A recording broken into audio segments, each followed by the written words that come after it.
Kita nggak bisa hidup eksklusivisme, menutup diri, protektif. Tetap aja kalau meninggal mah tetangga-tetangga juga yang ngebantuin, betul Pak?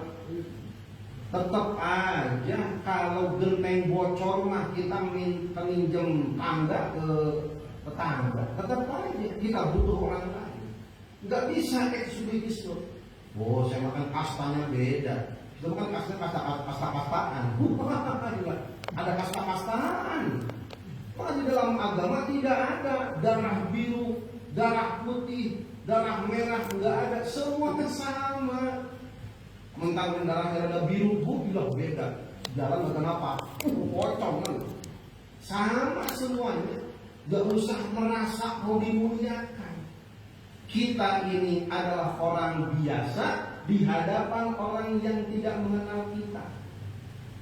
Kita adalah orang biasa di hadapan orang yang tidak mengenal kita. Biasa saja. Jangan mau dan jangan berharap pengen dimuliakan. Kenapa? Mereka belum tentu kenal kita. Maka kita adalah orang biasa di hadapan orang yang tak mengenal kita. Ketika di tempat yang asing, jangan heran dan jangan baperan bila mana gak disambut dan bila mana gak ditegur. Kenapa? Uang orang gak kenal kita kok. Maka tidak usah berharap besar. Kadang-kadang kita harus show off, jangan terlalu show up. Pengen show up terus kan kita nampil di depan terus. Kadang-kadang kita harus duduknya di belakang. Kadang-kadang kita harus mendengar, enggak selamanya harus berbicara. Kadang-kadang kita harus yang mendengar. Kemarin berbicara, sekarang mendengar. Kemarin di depan, sekarang duduknya di belakang. Tidak selamanya harus show up. Kadang-kadang kita harus show off. Tidak pengen selalu tampil di hadapan orang. Kenapa? Sama di hadapan manusia. Yang kelima dan yang keenam adalah at-tasyri'iyah di sholatil janazah al-qabli'ah. Kejadian marbuat perempuan yang berkulit hitam kelam ini bernama Ummu Mahjan menjadikan sebuah edukasi penting. Rasul mencontohkan kejadian ini. Rasul sholat jenazah di pemakaman. Ini berarti pertanyaannya, sholat jenazah di pemakaman boleh apa tidak Pak? Boleh apa tidak? Boleh. Contohnya ada? Contohnya ada? Mana contohnya? Nah ini contohnya.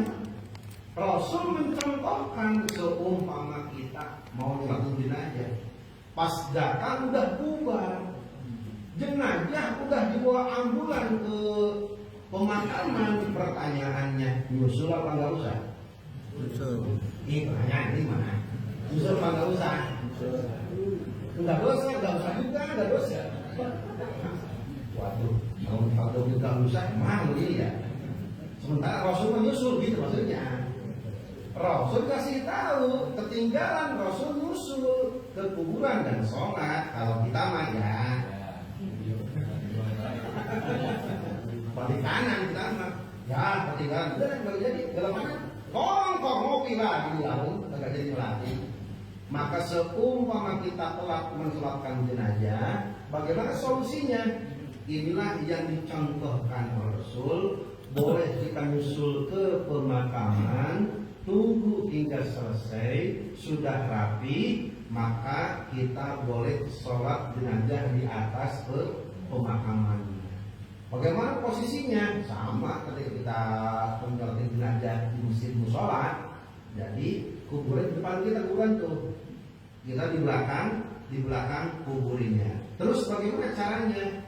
Sholat jenazah di kuburan tidak boleh pakai sendal sepatu. Sendalnya copot, sepatunya copot. Khawatir sendal sepatu ada najisnya.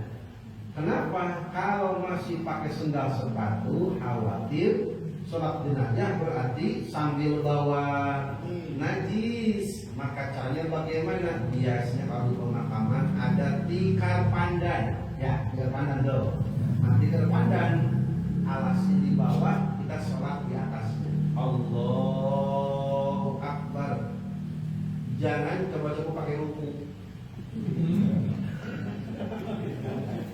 tentang nyusul. Nyusul itu kan.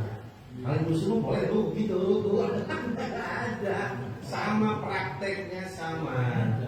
Tidak ada ruku sujud, hanya takbir 4 kali. Usolli ala hadzal maiti, kalau perempuan laki-laki arba'at takbiratin lillahi ta'ala. Allahu akbar, Allahu akbar, Allahu akbar, Allahu akbar. Assalamualaikum warahmatullahi wabarakatuh. Assalamualaikum warahmatullahi wabarakatuh. Nah, dari kejadian Rasul sholat jenazah di atas pemakaman Ummu Mahjan Marwat yang sudah beberapa hari meninggal. Dia ketinggalan bukan sedang belajar, Pak. Udah berhari-hari. Rasul musuh ke pemakaman, duluni ala qabrika, tunjukkan di mana kuburannya. Berarti itu pemakaman udah lama, bukan musuh lagi. Kalau musuh mah baru beres kita datang musuh namanya. Ini mah sudah telat banget. Karena Rasul tadi kasih kabar, maka keesokan harinya atau lusanya Rasul baru mensolatkan jenazah di atas kuburan. Nah, oleh karena Rasul sholat jenazah di atas kuburan, yang mana komposisi isi daripada sholat jenazah, satu, takbir pertama dibaca Al-Fatihah, takbir kedua membaca sholawat, takbir ketiga membaca doa, takbir keempat doa lagi. Di dalam sholat jenazah Al-Quran dibaca, sholawat dibaca, doa dibaca, zikir Allah Akbar itu zikir dibaca. Berarti ketika Nabi sholat jenazah di pemakaman di kuburan, pertanyaannya, Nabi baca Quran? Baca Quran Nabi? Baca sholawat? Baca doa? Baca zikir? Maka hikmah yang ketujuhnya, jawazu qiraatil Quran as-sholawat wa dzikri wa du'a fil qabri. Bolehnya membaca Quran, sholawat, zikir, doa di kuburan. Di kuburan boleh baca Yasin, Al-Baqarah, Khotam Quran, Khotam Quran.